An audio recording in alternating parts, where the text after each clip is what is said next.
ایک مرنے والے انسان کو یہ نہیں معلوم ہوتا کہ آپ اس کے لیے کتنا روئے، کتنے آنسو آپ نے اس کے لیے بہائے، لیکن ایک زندہ انسان مرتے دم تک یاد رکھتا ہے کہ آپ کی وجہ سے اس نے کتنے آنسو بہائے اور وہ کتنا رویا، کتنی تکلیف کا سامنا کرنا پڑا آپ کی وجہ سے۔ تو کہنے کا مطلب یہ ہے کہ جو رشتے ہمارے پاس ہیں ہمیں ان رشتوں کی قدر کرنی چاہیے، اور ان رشتوں میں سب سے بڑا اور اہم رشتہ ماں باپ کا ہے۔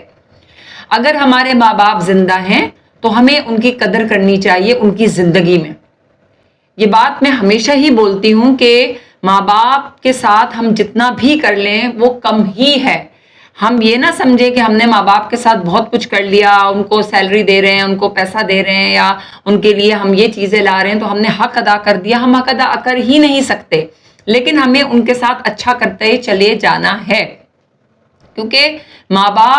باپ سے بڑھ کر کوئی رشتہ ہو ہی نہیں سکتا۔ اور ماں باپ ایسی ہستی ہیں، اتنی عظیم ہستی ہیں، ان کی دعا ہمیں ایک ایک لمحہ ہمیں چاہیے ہوتی ہے، پل پل ہمیں ان کی دعاؤں کی ضرورت ہوتی ہے، اور ہم ان کی دعاؤں کے بغیر کچھ ہو ہی نہیں سکتے۔ لہٰذا ماں باپ کے لیے ہمارا جو ہے وہ کردار بہت اہم ہونا چاہیے ان کی زندگی میں، اور ان کے لیے ان کی آنکھوں میں آنسو اگر خدا نہ خواستہ ہماری وجہ سے آ گئے تو پھر آپ سوچ لیجئے کہ اللہ تعالیٰ جو ہے وہ ہمارا حشر جو ہے وہ روز آخرت ہوگا۔ تو اسی لیے ماں باپ کی عزت،